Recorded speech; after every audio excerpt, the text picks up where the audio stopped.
बिस्मिल्लाहिर्रहमानिर्रहीम। अस्सलाम वालेकुम नाज़रीन, लाइव डॉक्टर शाहिद मसूद के साथ मैं हूं नाइला अली। नाज़रीन, आज वज़ीर आज़म शहबाज शरीफ साहब ने डेरा इस्माइल खान में तकरीब से खिताब करते हुए साबिक़ वज़ीर आज़म इमरान खान साहब पर एक मरतबा फिर तनकीद की, जबकि तहरीक इंसाफ ने मुल्क की माशी सूरत हाल पर वाइट पेपर जारी करने का फैसला किया है। दूसरी जानिब फवाद चौधरी साहब आज कहते हैं कि हम इस्टेब्लिशमेंट से बनाकर रखने के ख्वाहां हैं। इस समेत दिन भर जो हम मौज़ूआत रहे उन पर बात करेंगे। हमारे साथ स्टूडियो में मौजूद हैं डॉक्टर शाहिद मसूद। सर, मुल्क की सियासत में तल्खियां इस पर हम इस वक्त जो है वो उरूज पर हैं। क्या आने वाले साल में बेहतरी मुमकिन है सियासी और मुआशी तौर पर, आप समझते हैं? देखिए जी, बात यह है कि एक हमारी इज्तिमाई नाकामी हो चुकी है, और जब मैं कह रहा हूँ इज्तिमाई नाकामी तो टोटल कोलैप्स, एक सिस्टम का जो कोलैप्स है वो इस वक्त हो चुका है। ये बिल्कुल ऐसे ही है जैसे एक दवाई किसी दुकान पे पड़ी होती है और एक्सपायर हो जाती है और पड़ी रहती है और पड़ी रहती है और फिर सोच रहे होते हैं लोग कि इसको उठा के फेंका कब जाए। जो भी रियासती मामलात हैं उनमें जो हमारे यहाँ पर जो भी सिस्टम चल रहा है, जो भी फैसले कर रहे हैं, नहीं कर रहे, रुके हुए हैं, समझने की कोशिश कर रहे हैं क्या हुआ क्या नहीं हुआ। पावर गेम नहीं है, ये हंगर गेम है, और उस हंगर गेम के अंदर जो है वो अल्टीमेटली या तो ये बैठ के कोई इस निज़ाम में से, इस सिस्टम में से ये बैठेंगे, अब कोई इलेक्शन की तारीख अनाउंस करेंगे, या ये है कि ये सब के सब जो है ये तारीख का हिस्सा, तारीख के एक कूड़ेदान में चले जाएंगे। उसकी वजह यह है कि जो रियासत के इश्यूज हैं वो बिल्कुल अलग है, अलग हो चुके हैं। रियासत के इशू जो हैं, अब उसमें ये पार्टी क्या करेगी, वो पार्टी क्या करेगी, वो उसको गालियां दे रहे हैं। वो आपने देखा कि आज जो हुकूमत के वज़रा हैं वो शदीद गुस्से में नज़र आए। वो काफ़ी दिनों से गुस्से में नज़र आ रहे हैं, और मैं बार बार ये बात मैंने उस दिन भी की थी, मैं आज दोबारा कह रहा हूँ, गुस्से में नज़र आ रहे हैं। और उसकी वजह यह है, वो मतलब है कि इमरान खान ने ये किया, इमरान खान ने वो किया। इमरान खान ने क्या किया क्या नहीं किया वो तो अदालतें तय करेंगी जी। और ये खुद भी जब ऑपोजिशन में थे तो ये कहते हैं अदालतें तय करेंगी। और इमरान खान जो है, अब लोग इससे अब तंग आ गए, मतलब इससे बेजार हो गए। बेजार नहीं, तंग भी आ गए और परेशान भी हो गए, और वो मतलब उनको समझ नहीं आ रहा कि वो क्या करें। और आम लोग जो हैं उनके अंदर सबसे खौफनाक चीज़ ये होती है कि किसी भी मुल्क के अंदर जो है वो उम्मीद ख़त्म होनी शुरू हो जाए, और उसके नौजवान जो हैं वो मुल्क छोड़ के बाहर जाना शुरू कर दें। करेंसी के ऊपर से एतमाद ख़त्म होना शुरू हो जाए, या बाकी किसी अदारों के ऊपर से एतमाद ख़त्म होना शुरू हो जाए, अदालती निज़ाम के ऊपर एतमाद ख़त्म होना शुरू हो जाए। तमाम रियासती अदारे ये निज़ाम, ये सिस्टम उनको समझ ही ना आ रही होगी।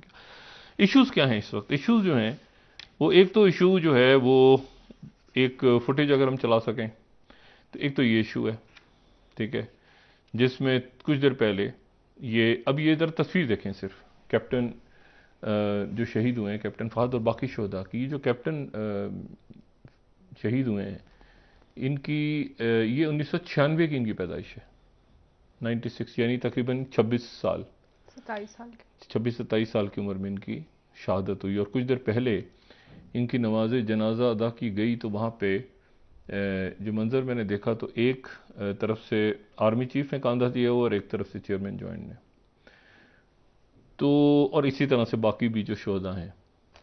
तो ये मनाजिर देख के अब इसमें जाहिर है कि ये चंद रोज़ पहले हमने देखा कि इस्लामाबाद पुलिस के जो लोग हैं वो अपने शहीद को उसको इस तरह से नमाज जनाजा के हमने मनाजिर देखे। और सिविलियंस जो हैं उनको जाहिर है कि अब उनके सिविलियंस को ढूंढते फिरें आप। एक दौर होता था कि कुछ ज़ख्मी हो गया, कुछ हो गया, उसके घर चले जाते था, कोई वजीर चला जाएगा MNA इलाके का। अब तो वो दौर भी ख़त्म हुआ। तो कहते मरते रहें तो मरे, कोई तो क्या है, क्या फ़र्क पड़ता है। असल मामला तो ये है कि जायदादें कितनी बन गई हैं और ठेके कितने मिल गए। तो बात यह है सारी कि अब इस पूरी पिक्चर में ये मुकम्मल कोलैप्स हो गया। और तो हम इसलिए इसके ऊपर कम बात करेंगे अब, इसलिए कि बात करके अपना खून जलाने वाली बात है, ठीक है। और चंद रोज़ हैं पाकिस्तान के। आज वज़ीर आज़म साहब ने मेरे ख्याल से डेरा इस्माइल खान में ख़िताब किया है जी, और उनका जो ख़िताब है उसकी मैं सिर्फ एक लाइन जो है वो मैं बिज़नेस रिकॉर्डर बिजनेस रिकॉर्डर में उनके खिताब की एक सिर्फ जो हेडलाइन है उनकी बिजनेस रिकॉर्डर की, तो बिजनेस रिकॉर्डर ये कह रहा है कि जो 21वीं स्लाइड भी हमारी, के प्राइम मिनिस्टर साहब ने कहा कि मुझे इल्म नहीं था कि पाकिस्तान के माशी हालात कैसे हैं जब मैंने हलफ उठाया। मुझे इल्म ही नहीं था कि पाकिस्तान के माशी हालात कैसे हैं जब मैंने हलफ उठाया। तो मुझे उम्मीद है कि आज उनको पता होगा कि पाकिस्तान के माशी हालात कैसे हैं। तो ये जो 80 रुकनी काबीना को वो लेके घूम रहे हैं, जिसमें से अब कोई मेरे ख्याल से 8, 10, 12 जो हैं वो तो गालियां दे रहे हैं, सिर्फ गालियां दे रहे हैं। तमाम रोज़ प्रेस कॉन्फ्रेंस होती है उसमें गालियां होती हैं, फिर दूसरी प्रेस कॉन्फ्रेंस में गालियां होती हैं, तीसरी होती है तो उसमें परवेज, समझ से उनकी सोल्यूशन नहीं है।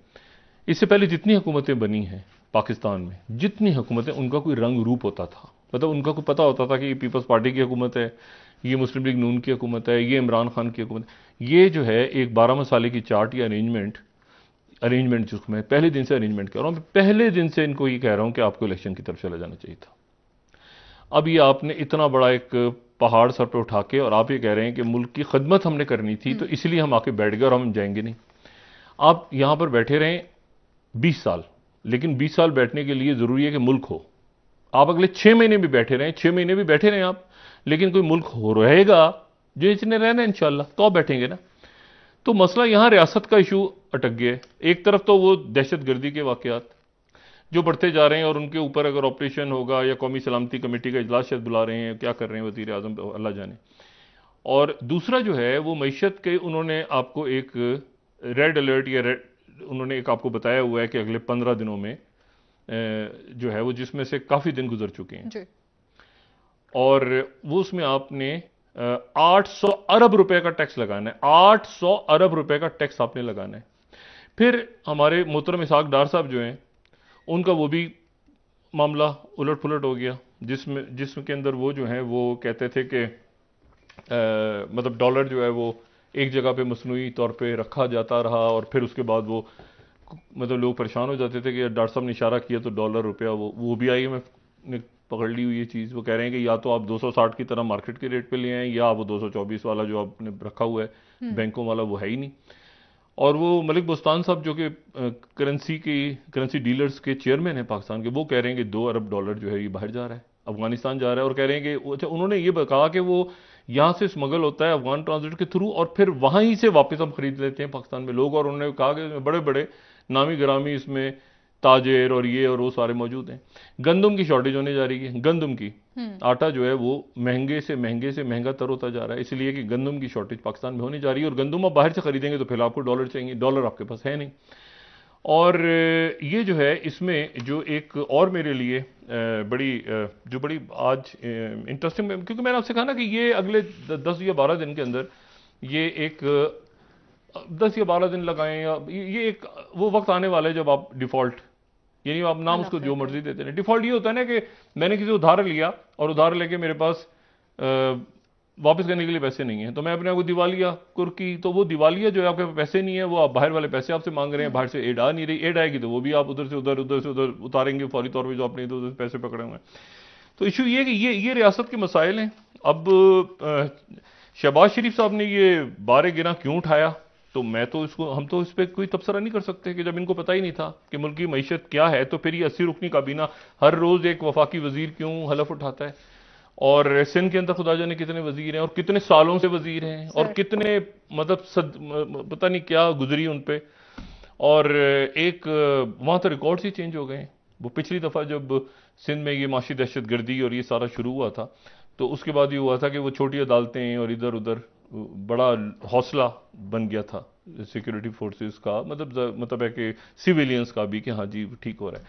वो जब से रुका आके और ये विलिंग डीलिंग और ये सारा जो भी ठीक है उसके नतीजे में, तो उसके बाद वो अदालतों में भी नीचे और वो पुलिस में भी इंश्योर कर दिया गया, इधर भी उधर भी, कि कोई ऐसा बंदा ना टिक जाए जो आगे जाके कोई सबूत भी मिले।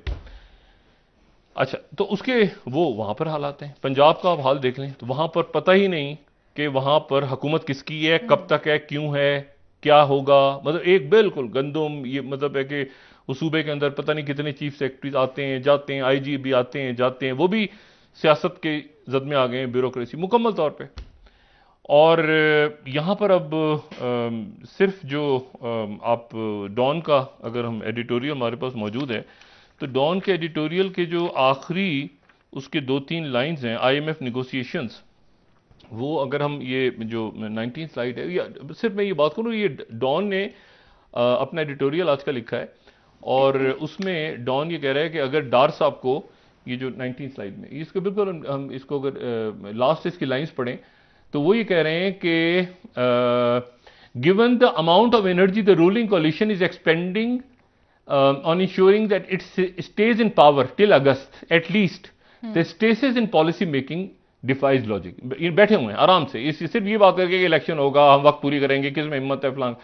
With the time rapidly running out, Mr. Dar must decide whether his political standing is dearer to him or the country's economic future. ये डॉन का एडिटोरियल कह रहा है कि डार साहब जरा फैसला कर लें कि आपको अपनी सियासत में जवाब आपने मियां नवाज शरीफ साहब को बताना है जाके कि आपने किस तारीख को वापस लौटना है वतन, और क्या आपने करना है, या आपके नजदीक जो है, या क्या सियासत है आपकी आगे, ठीक है, वो आपको, या आपके वुजरा, या जरदारी साहब की वजारतें, या मौलाना साहब की वजारतें, या ये ज्यादा करीब है, या मुल्क का मुस्तकबिल. ये डॉन ने स्टेट शूटिंग हुई है. मसला ये कि ये समझ नहीं पा रहे, ये इनको समझ नहीं आ रहा कि अब करना क्या है. ना ऑपोजिशन से ऑपोजिशन हो रही है, ये भी नहीं पता कि ऑपोजिशन कौन सी ऑपोजिशन है. अभी तक ये नहीं पता चल रहा है, इमरान खान परवेज इलाही साहब से बात नहीं करते, जरदारी साहब नवाज शरीफ साहब से बात नहीं करते, तो ये तो क्या बात हुई भाई. और बीच में वो उधर जो मोनस इलाही हैं वो इधर इसहाक डार हैं, ठीक है, मतलब उधर के मोनस इलाही जो आपस में राब्ता करते हैं, इधर इसहाक डार इधर का मैसेज उधर पहुंचाते हैं. अब मसला ये है कि इस तरह तो मुल्क, पूरा का मुल्क ही आप उठा के अपने एक ऐसी जगह ले गए हैं आप, जो जबरदस्त कौम है, लोग परेशान हाल हैं, और यहां रोज अभी कोई मतलब इतना गुस्सा, बुरा भला, मतलब है कि इमरान खान जो है, भाई इमरान खान तो चले गए ना, अब इमरान खान बाहर हैं. अब मसला ये कि अब आपने डिलीवर करना था, आपने मुल्क को तारीकियों से निकाल के रोशनियों में लेके जाना था, तो आप तो जबरदस्त हो गए, सारा का सारा सेटअप ही फारिग हो गए सारे, और आपके पास गालियां तो दे रहे हैं. अब मसला ये है कि इमरान जो है वो मोहसिन कुश है, तो भाई वो मोहसिन कुश अगर हैं जिनको कह रहे हैं वो, तो आप उनको डिफेंड करें, आप पर एहसान तो आप पर भी किया ना, उन पर भी किया, तो आप पर भी किया, सब पे हुए हैं, इन सब पे देखें ना. पहले वो ये उनको डिफेंड कर रहे हैं क्योंकि इमरान कह रहे हैं कि मुझे उन्होंने हटा दिया, ये कह रहे हैं कि एहसान फरामोश है क्योंकि ये उनके एहसान तले अब दबे हुए हैं. और मसला ये भाई, इसमें कहीं मुल्क है कि नहीं है, इसमें कहीं आपने ये देखना है कि ये जो मैंने आपसे पहले बात की कि ये टेररिज्म आगे की तरफ ना चला जाए कहीं, क्योंकि ये पनप रहा है अपनी जगह. निगोशिएशंस कैसे फेल हुई, कैसे क्या हुआ, वो क्या मुआहदे थे, कहां पर आपने बाहर जाना है, यानी बाहर से मतलब उस फंदे से कैसे निकलना है. अभी तो आपके खत्म हुए, अभी तो लोगों की यानी जान में जान आई कि आपने वॉर ऑन टेरर खत्म हुई, उसके बाद ये आपका कोविड आ गया साथ ही, उसके लोगों ये वॉर ऑन टेरर आपके धमाके और पूरा मुल्क आपका, और फिर वो दोबारा स्टार्ट हो गई. तो बात यह है कि ये कलेक्टिव फेलियर है ना, कलेक्टिव फेलियर तमाम आपकी जो रूलिंग एलीट है, रूलिंग एलीट का मतलब पॉलिटिशियन नहीं, रूलिंग एलीट जिन्होंने हुक्मरानी की है इस मुल्क पे मुकम्मल तौर पे, जो पॉलिसी मेकिंग में रहे हैं, जो पिछले 20-25 वो सारे लोग अपना अपना आके जरा नामा माल रख दें. इसी मैंने कल भी बात की थी कि मुशर्रफ दौर से या तो स्टार्ट कर लें, उस दौर सारे मौजूद है ना वज़राए खजाना, वो सारे एक जगह बैठ जाएं और वो बताएं कि भाई इसका क्या हाल है. और वो जो जाता है उसको गालियां दे रहा है, मिफ्ता इस्माइल इनको बुरा कह रहे हैं. मिफ्ता इस्माइल साहब आज फिर कह रहे हैं कि मुल्क दिवालिया की तरफ बढ़ रहा है. हम वो दिखा देते हैं भाई, मतलब हम जो है वो IMF के पास ना गए, एक्सप्रेस न्यूज की हेडिंग है अभी आज दिन में उनका खिताब हो, IMF के पास ना गए तो डिफॉल्ट की तरफ चले जाएंगे. वो IMF के पास हम तो जा रहे हैं, IMF हमारे पास नहीं आ रहा, हम तो जाकर हम लपक रहे हैं, वो नहीं आ रहा हमारे पास. वो कह रहा है कि पहले ये चीजें शराइत पूरी करो. और क्या अच्छा वो बरादर मुल्क जो है वो आपको पैसा भी नहीं दे रहे, ठीक है. और ये आज है अभी उन्होंने आज खिताब किया है NED यूनिवर्सिटी में, और उसमें उन्होंने बात की है. अब इशू सारा ये है कि इनके पास कोई फॉर्मूला, कोई मामला है ही नहीं. तो अब ये हर रोज आके और एक तो बुरा भला कह रहे हैं, कोस रहे हैं, गालियां दे रहे हैं, वो आप देते रहे, लेकिन मुल्क के मसले कौन देखें. ये जब आए थे ना एहसन इकबाल साहब के हमेशा जो पहली हुकूमत इनकी आई थी, ये अभी जो पिछली हुकूमत गई है, तो ये पूरा सीपैक के ऊपर प्लानिंग कैसे होगा, कौन सा क्या होगा. अब आपको एहसन इकबाल साहब जब नजर आते हैं तो वो भी अब अच्छा साद रफीक साहब जो हैं वो मुकम्मल तौर पे रेलवे के अंदर इन्वॉल्व होकर काम कर रहे थे उस वक्त. ये नहीं होता ना कि आपको कुछ कोई ना कोई, अब साद रफीक साहब भी गुस्से में है। अच्छा राना क्या नाम है अपना, नहीं राना सनाउल्लाह साहब तो फिर भी कम नहीं, ख्वाजा आसिफ साहब तो मुस्तकिल, वो तो हालत गुस्सा में ही हैं, वो तो मतलब वो तो उससे निकल के नहीं आए अभी तक। अच्छा वो निकल के नहीं आए। और आपकी स्टैब्लिशमेंट की तो इमरान खान साहब की तो जो है सो है, वो आपकी तो वो तो मेरिट पर आए हैं भाई। तो आप तो ये नहीं थे इस मूव में। डॉक्टर साहब क्या इमरान खान नहीं, एक मिनट ठहर जाए ना, इमरान खान भी एक्सटेंशन देना चाह रहे थे, ये भी देना चाह रहे थे। इन्होंने कहा जी इमरान खान को हटा दें, हम आ जाते हैं तो हम ये काम कर देते हैं। बिल्कुल। ये खुद मुत्तहिदा हुकूमत इस वक्त क्या आप समझते हैं कि कोई भी जिम्मेदारी नहीं लेना चाहती? पहली बात तो हुकूमत ही नहीं है, फिर मुत्तहिदा तो बाद में आएगी ना। जरदारी साहब और मौलाना साहब का झगड़ा आपस में। जरदारी जी मौलाना साहब और जरदारी साहब की हाँ बातचीत, वो सिंध के अंदर उनकी एक्टिविटी ज्यादा हो गई है, तो मौलाना साहब और जरदारी साहब की बातचीत भी बंद है, जरदारी साहब और मियाँ साहब की बातचीत बंद है, नवाज शरीफ साहब की। अजीब मामला है।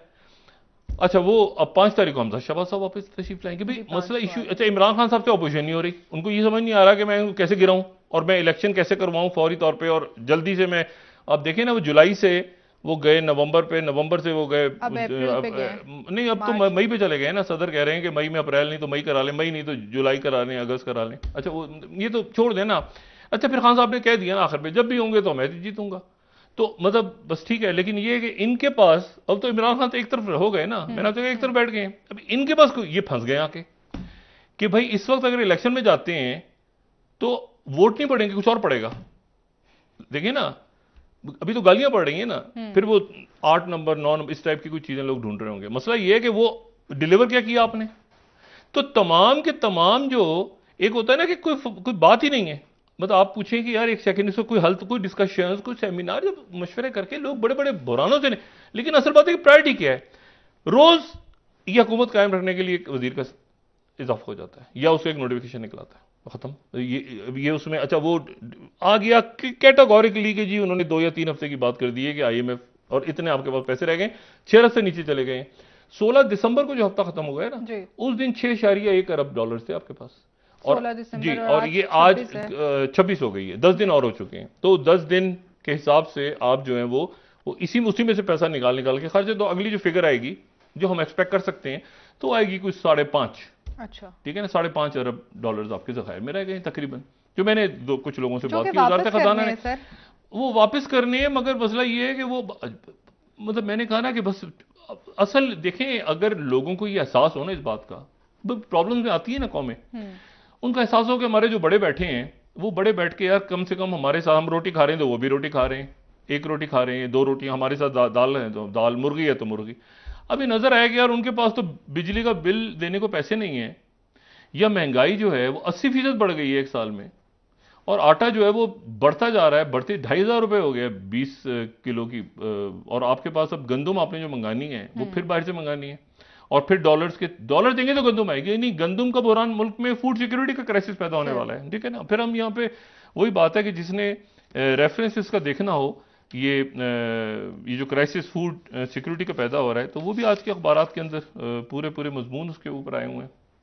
अच्छा तो मेरा जो पॉइंट ये कहने का कि इसी दौरान जो है वो, तो मैं अब इसके ऊपर बहुत ज़्यादा, क्योंकि इशू जो है वो टेररिज्म का है और इशू जो है वो आ गया है अब मईशत का, और ये उसका कोई हल नहीं है। तो मैं इसके ऊपर सियासी बहरान तो ये पैदा किया हुआ ना, जब पैदा आप ऐसे रखेंगे हालात को। मैंने ना इमरान खान साहब ऑपोजिशन कर पाके इलेक्शन करवा की तरफ ले जा रहे हैं इस सेटअप को, ना इनसे हुकूमत हो रही है।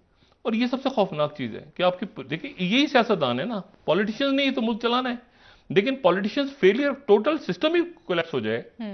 यानी आप इस इक्वेशन में से चले माइनस इमरान, इसकी करेक्शन का सुने ना, आप इमरान खान साहब को कहें कि वो घर बैठ जाएं जरा 15 दिन, एक बयान ना दें, आप देखें क्या करते हैं। इनको समझ नहीं आएगा हम क्या करें। इशू ये है कि वो मुल्क के इश्यूज बिल्कुल डिफरेंट होते हैं। अच्छा अब इसी में एक और खबर सुने सर, ये पहली दफा ये हुआ है। एक तो ये चीज हुई है कि हमारे बिल्कुल पड़ोस में नेपाल में इलेक्शन हुआ है। अच्छा और वो जो इलेक्शन है उसके नतीजे में एक बहुत बड़ा, मेरा ख्याल है कि यहां पर आप इसको यूं समझ लें कि एक रीजन के अंदर जहां पर पहले ही बहुत सारे तनाज़ात चल रहे हैं और बहुत सारे इश्यूज हैं, अब वहां पर जो इलेक्शन हुआ है उस इलेक्शन में पुष्पा कमाल दहल आ गए। अच्छा ये पुष्पा कमाल दहल उनकी वजीर आजम बन गए। ये पुष्पा कमाल दहल जो हैं इनको प्रचंदा भी कहा जाता है। अच्छा। ये जो है ये माओइस्ट हैं। अच्छा। और ये वो माओइस्ट हैं जो नेपाल में बादशाहत खत्म हुई, जब उनकी बादशाहत खत्म हुई नेपाल में तो 2006 में, तो उनकी जो बादशाहत खत्म हुई तो बादशाहत के खिलाफ जो माओइस्ट, बादशाहत क्यों खत्म हुई? बादशाहत इसलिए खत्म हुई कि वहां पे माओइस्ट और कम्युनिस्ट गुरिल्लों ने आखिरी 10 साल जंग लड़ी। उनमें 17,000 के करीब लोग मारे गए नेपाल में, और उसके नतीजे में उनके जो आखिरी बादशाह हैं वो चले गए, रिजाइन कर गए, मुस्तफी हो गए। और वहां पर उसके बाद फिर आइन बना, और उसके बाद वहां पे 16 साल के अंदर कोई 13 वज़ीर आज़म आ चुके हैं। वो जो गुरिल्ला जंग थी उसको लीड ये कर रहे थे। अच्छा। माओइस्ट जो गुरिल्ला जंग थी उसको लीड इन्होंने किया, पुष्पा कमाल दहाल ने, और इनको प्रचंदा भी कहा जाता है, यानी खौफ की अलामत। और जो आखिरी बादशाह थे उनके, वो जो है वो महिंद्रा वीर विक्रम शाह के बेटे थे, ठीक है, ज्ञानंदरा विक्रम शाह। तो ये हिंदू बादशाहत थी। अच्छा, और ये इसलिए बने कि इनके भाई को, इनके भाई बादशाह थे। अच्छा। तो इनके भाई जो थे, जो बिरिंदर वीर विक्रम शाह, उनको 2001 में उनको उनकी बेगम के साथ, मलका ऐश्वर्या और बच्चों के साथ, बहन छोटा भाई सब, उनके बेटे ने गोलियां मार दी। वली अहद ने शूट कर दिया अपने बाप को भी, अपनी मां को भी। वली अहद ने बाप को, मां को, यानी तमाम शाही खानदान को शूट कर दिया फायरिंग करके। सही। और उसके बाद उसको गोली लगी, वो कोमा में चला गया, 3 दिन तक वो बादशाह रहा, और फिर उसकी डेथ हो गई। अच्छा। ठीक है। और वो बिरिंदर वीर विक्रम शाह का बेटा था, और उसने गोलियां मारी अपने बाप को भी, मां को भी, वली अहद ने, और सबको मार के। तो फिर उसके बाद ये हुआ कि पूरी नीचे वली अहद वगैरह सब मर गए। तो फिर भाई जो थे वो बादशाह बने, और बादशाह वो आखिरी बादशाह थे शाह डायनेस्टी के, हिंदू जो डायनेस्टी है, हिंदू तो आखिरी बादशाह थे। इस दौरान वहां पर 1996 से माओइस्ट लड़ रहे थे। सही। और माओइस्ट लड़ रहे थे कि इसको रिपब्लिक बनाया जाए। तो माओइस्ट जो थे उन्होंने जंग जीती, और जंग जीतने के बाद वो माओइस्ट आ गए जो कि चाइना के करीब है। अच्छा, अभी तो उली गए थे ना कुछ अर्सा पहले, तो उली का और इनका जो पुष्पा कमाल दहाल है, इनका आपस में झगड़ा हो गया था। अच्छा। तो ये थे पहले 2 दफा वज़ीर आज़म बन चुके हैं। ठीक है। तो नेपाल हाथ से निकल गया। अच्छा, ठीक है। और नेपाल इस तरह से ये इतना बड़ा धचका है इंडिया के लिए, इतना बड़ा धचका है उनके लिए, क्योंकि वहां जो कांग्रेस जमात थी जो दरमियान में आई, और हमने बताया था वो बीच में अमेरिका ने भी इन्वेस्टमेंट की भी, इतना बड़ा धचका है नेपाल के अंदर उस शख्सियत का आना, जो शख्सियत माओइस्ट है, माओइस्ट गुरिल्ला फाइट, पूरी जंग लड़ी है, जो लीडर है उनका वो वज़ीर आज़म बन गया, माओइस्ट गुरिल्ला फोर्स का लीडर। ये भी नहीं कि कारकुन, ये भी नहीं एफिलिएशन। ठीक है डॉक्टर साहब, एक ब्रेक का लीडर जी, नेपाल का वज़ीर आज़म। यहीं से कंटिन्यू करेंगे सर, वापस आते हैं। नाज़रीन, एक ब्रेक, हमारे साथ रहिएगा।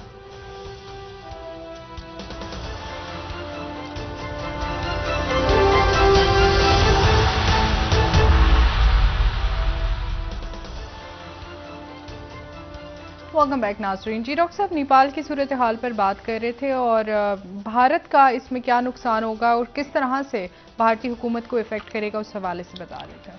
सिस्टम गिरेगा तो गिरता हुआ नजर आएगा जी, ठीक है, और किसी के पास कोई हल नहीं होगा, सोल्यूशन। ये आपको इस वक्त जो हमारे अकाबरीन की पोजीशन नजर आ रही है। अच्छा, ये मैं आपसे बात करूं कि ये नेपाल क्यों इंपॉर्टेंट है? एक तो हमारा बरादर मुल्क, हमारा पड़ोस, सार्क मुल्क, एक हमारे उनसे तारीखी, मतलब आपकी सरहदें और आपकी ज्योग्राफी है।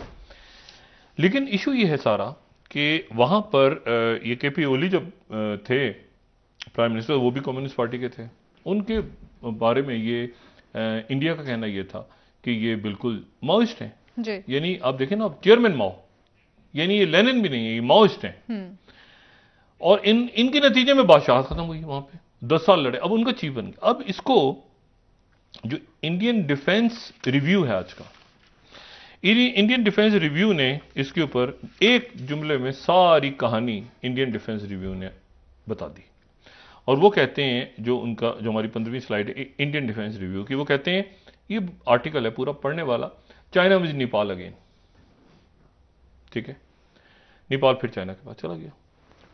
अच्छा, ये जब केपी ओली थे वहां पे, तो पहली दफा ये हुआ कि इन्होंने बहुत से इलाके भारत के नक्शा शाये किए, उस नक्शे में डाल दिए इन्होंने।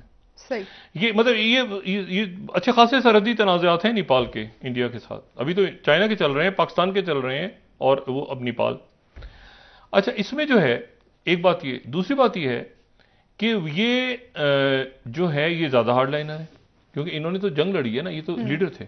वो केपी ओली भी थे, लेकिन ये मेन थे, यानी जो माओइस्ट वहां पे लीड कर रहे थे, गुरिल्ला फाइटर। अब इसको ये इंडिया किस तरह बता, इंडिया का मीडिया किस तरह रिपोर्ट कर रहा है, जो 12वीं स्लाइड, आपको सिर्फ अंदाजा हो जाएगा कि वो कैसे देख रहे हैं इनको। एक्स माओइस्ट लीडर पुष्पा कमाल दहल, या जिनको चंदा भी कहते हैं, sworn in as Nepal's new prime minister. ठीक है, एक्स माओइस्ट लीडर, यानी वो चेयरमैन है, हेड करते रहे हैं। ठीक है, और उनकी जो कांग्रेस थी द्योबा, जहां पे जिसको इंडिया सपोर्ट कर रहा था, वो फारिग हो गए वहां से। अच्छा, इनकी केपी ओली के जो वोट्स थे वो भी इनके साथ चले गए, तो ये इलेक्ट हो गए। सही। और ये शौक है बहुत बड़ा। और इसी को फिर जाहिर वाशिंगटन पोस्ट भी रिपोर्ट कर रहा है कि माओइस्ट लीडर, यानी वो प्राइम मिनिस्टर से ज्यादा माओइस्ट लीडर जो 16 स्लाइड है, Prachanda emerges as Nepal next prime minister. तो एक आपकी ये सरहद के ऊपर, बिल्कुल सरहदों के पास, ये एक नया मसला। पाकिस्तान का तो वहां पे कोई भी हुकूमत हो, इलेक्टेड हो, या इवन जब बादशाह भी थी, बाकी भी, तो पाकिस्तान के नेपाल के साथ हमेशा बहुत अच्छे ताल्लुक थे। बिल्कुल।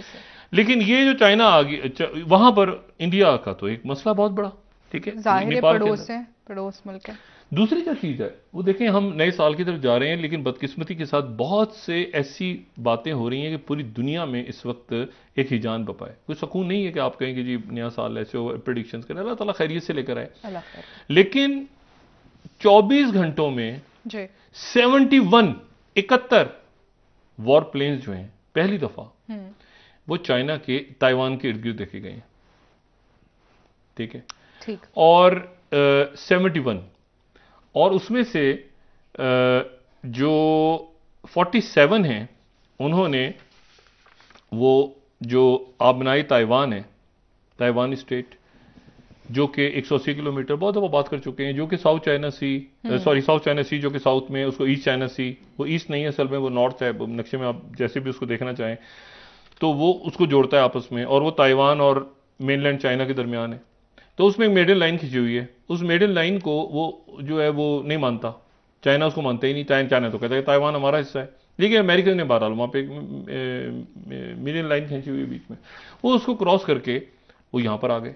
सही। और एक 71। अच्छा, अब ये क्यों इंपॉर्टेंट है ये बात, कि वो ये बात इसलिए इंपॉर्टेंट है कि रॉयटर्स रिपोर्ट कर रहा है कि Taiwan report China's largest incursion yet, अभी तक सबसे ज्यादा, अभी तक, यानी ये तारीख में ये सबसे ज्यादा जो चाइना का, और चाइना खुद जो कहना है ग्लोबल टाइम्स का, यानी अगर राइटर्स देखें तो वो ये कह रहा है, और अगर आप देखें ग्लोबल टाइम्स को, जो कि चाइना का ज़ाहिर तर्जुमान है वहाँ की हुकूमत का, वो कहते हैं PLA holds fire strike drills around Taiwan island after US defence bill provokes China.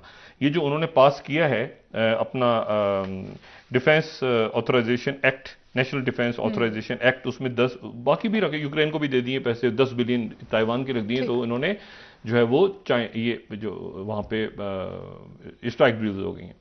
अच्छा, फिर दूसरी बात है वो इसमें ये बात इंपॉर्टेंट। अच्छा, और सीएनएन ये रिपोर्ट कर रहा है कि China carries on military exercise near Taiwan and Japan, sending 47 across Taiwan state in strike drill 71 है कुल टोटल। लेकिन ये है कि जो जिन्होंने मिडिल लाइन क्रॉस की वो जो है वो, अच्छा ये मैंने वही बात की ना आपसे कि ये, अच्छा ताइवान के साथ एक और बड़ा मसला है, ताइवान को चूंकि दुनिया मानती नहीं है ना, तो ताइवान की कोई एयर स्पेस ही नहीं है, यानी उसकी फजाई हदूद नहीं है।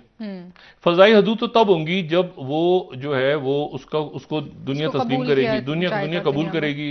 इसी तरह उसका जो समंदर है वो यूनाइटेड नेशंस का जो लॉ ऑफ सी है, ठीक है ना, यूनाइटेड, उसके ऊपर उन्होंने नहीं किया हुआ, जिसको यूएनसी लॉक्स कहें या जो भी उसको, तो उसके ऊपर तो चाइना ने साइन किया हुआ, उसके ऊपर तो ताइवान ने साइन नहीं, यानी ताइवान किसी यूनाइटेड नेशंस का जो कि मेंबर नहीं है, तो यूनाइटेड नेशंस के एग्रीमेंट में नहीं है। तो ये जो लाइन है और ये जो, तो ये जो है ना वहां पर उनका पूरा हिसाब किताब ये सेट करके रखा हुआ है अमेरिकन ने कि ये उनकी ये मिडल लाइन है और ये जो है ये उनकी एयर डिफेंस आइडेंटिफिकेशन जोन है, ADIZ जिसको कहते हैं। ये जो नक्शा हम दिखा रहे हैं सामने, इसको अमेरिका कहता है और ताइवान भी कहता है, इसको चाइना मानता ही नहीं है, क्योंकि ये जितनी जोन्स बने हुए हैं कि ये उसकी हदूद हैं, ये उसकी हदूद हैं, ये जो बनाई है ये अमेरिका ने बनाई हुई है, चाइना कहता है तो हमारा हिस्सा है। अच्छा, अब दूसरा मसला के साथ ही एक और हो गया, और वो ये हो गया कि इसके बिल्कुल साथ इसी इलाके में एक, ये तो पानी है ना बीच में, ये तो समंदर है बीच में, यानी आबनाए ताइवान है, ताइवान स्टेट। लेकिन जो दूसरा है वो है साउथ कोरिया और नॉर्थ कोरिया, उनके दरमियान तो पानी नहीं है, वो तो सरहद है ना बीच में, और जिसको DMZ या डीमिलिटराइज जोन कहते हैं, वहां पे जंग छिड़ी, कोरियन वॉर हुई, कोरियन वॉर ये 1950 से 53 तक, तो जंग बंदी हुई तो स्टेलमेट पे हो गई। दोनों ने कहा कि फौजें एक 1.25 किलोमीटर पीछे हो जाएं, वो पीछे हो गई फौज, दरमियान में डीमिलिटराइज जोन बन गया, वहां पर कुछ एक गांव वगैरह है सारा, लेकिन उसके अंदर एक पेट्रोलिंग यानी आप कर सकती हैं, उसमें गश्त तो कर सकती हैं दोनों फौजें, लेकिन एक उसमें फिर मिलिट्री लाइन भी है। ये तो 38 पैरेलल लाइन हम डिस्कस कर चुके हैं पहले भी, लेकिन उसमें अब हुआ क्या कि नॉर्थ कोरिया ने अपने मिसाइल, अपने ड्रोन मार दिए उठा के, और ड्रोन मारे तो दरमियान में कुछ है नहीं, यानी उधर से क्योंकि सरहद है ना, ये पानी तो नहीं है के बीच में, तो उसमें ये हुआ कि उसमें वो जो है वो आके गिरे बिल्कुल सियोल के पास, और उसमें कोई एक जहाज भी क्रैश हो गया साउथ कोरिया का। वो अब कैसे हुआ, क्या हुआ, और उसको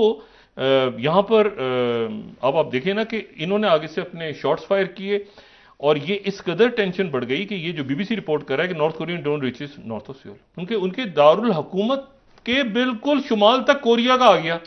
इतना टेंस है इस वक्त दुनिया। वो यूक्रेन की जंग अपनी जगह शिद्दत इख्तियार कर रही है, यहां फर्ज करेंगे सियोल के ऊपर गिर जाता आके।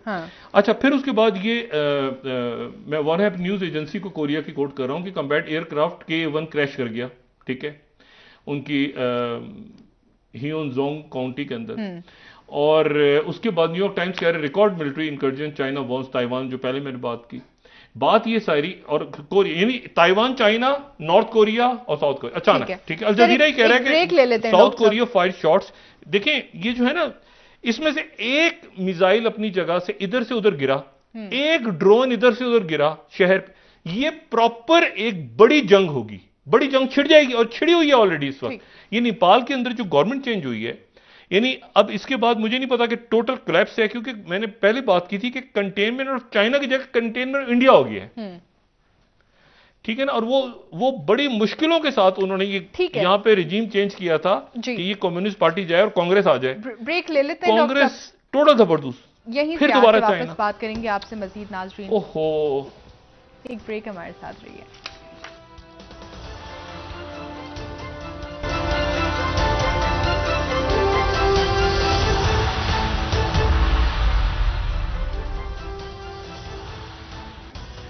वेलकम बैक नाज़रीन। जी डॉक्टर साहब, आप दुनिया भर के जो मामलात हैं उन पर बात कर रहे थे, किस तरह खित्ते में मुतादिद कशीदगी इस वक्त मौजूद है, लेकिन ये हमारी खारजा पॉलिसी क्या है डॉक्टर साहब? हमारी खारजा पॉलिसी तो मुझे नहीं पता क्या है इस वक्त। हमसे तो ये मामला जो दहशतगर्दी का दोबारा सर उठा रहा है, और देखें क्यों ना उठाए, क्यों ना उठाए दहशतगर्दी।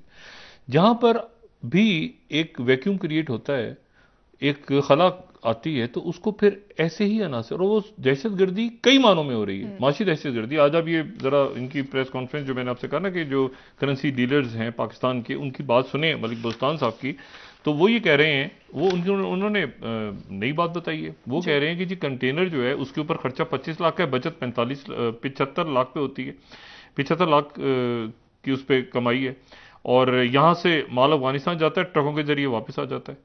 अच्छा, बाहर से लोग पैसा बैंकों के जरिए भेज नहीं रहे, क्योंकि बैंकों के जरिए भेजेंगे तो मिसाल के तौर पे किसी का बच्चा या भाई या कोई भी बाहर काम कर रहा है, उसने फैमिली को पैसा भेजना हो बैंक के जरिए, तो बैंक उसको 225 रुपए देगा। वो हुंडी के रास्ते भेजेगा तो 270 का मिल जाएगा उसकी फैमिली को, क्योंकि बाहर तो मार्केट में तो 260 270 है, तो इनका कहना है कि 270 में बाहर अगर आप भेजें हुंडी हवाले से तो 270 मिलेगी घर वालों को, तो वो बैंक से क्यों भेजेगा। फिर उसके बाद जो है वो ये है कि वो ये कह रहे हैं कि जी कंटेनर यहाँ से पहले 3000 जाते थे, अब 15000 जा रहे हैं, और हर कंटेनर पे जो माल जाता है वो वापस आ जाता है, नहीं हमारा ही भेजा हुआ माल वहां से हम खरीद रहे हैं डॉलर देके। तो ये इतने सारे मामलात हैं, और इन इतने सारे मामलात में जो बदकिस्मती है वो ये है कि हम वही, मैं जो हमेशा दोहराता हूं कि बिल्कुल हलाकू खान खड़ा हो गया दरवाजे पे बगदाद के, और अंदर बहस हो रही थी कि कब्वा हलाल है या हराम।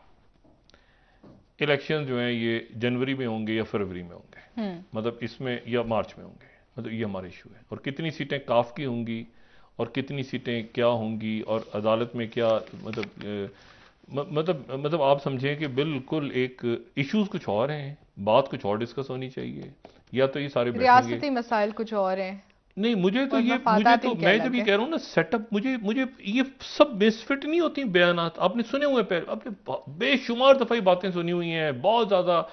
हमें सबको बैठ के हल करना होगा। किसको बैठ के, कौन से लोग, कहां पर? उधर हुकूमत तो बैठ नहीं रही आपस में। आप जरा दो वजारतें लेना एक पार्टी के, वो पार्टी छोड़ के चली जाएगी, हुकूमत के लिए जाएगी। तो बात ये सारी कि ये इनको लेना नहीं चाहिए था, और चूंकि अब उठा लिए सर पे, तो इसमें तो आप 15 साल भी बैठे रहे, तो ये तो हुकूमत, वो मैंने कहा ना कि वो मुल्क है, तो ये कैसे करना है, हाँ। कैसे हल ढूंढना है। डार साहब कोई कहीं एक जगह तो डिलीवर करें ना, गालियों के अलावा। तो अच्छा, वो खान साहब जो हुकूमत में थे तो वो इनको कहते थे, वो टाइम गुजर गया, ये है तो उनको बोलते जा रहे हैं। तो बहुत सारे हैं, वो एक तो था ना, कम से एक आदमी था, भाई मुत्तहिदा, खुदा का वास्ता। ये जरदारी साहब बात नहीं करते नवाज शरीफ साहब से, नवाज शरीफ, मौलाना साहब जरदारी साहब से नाराज है।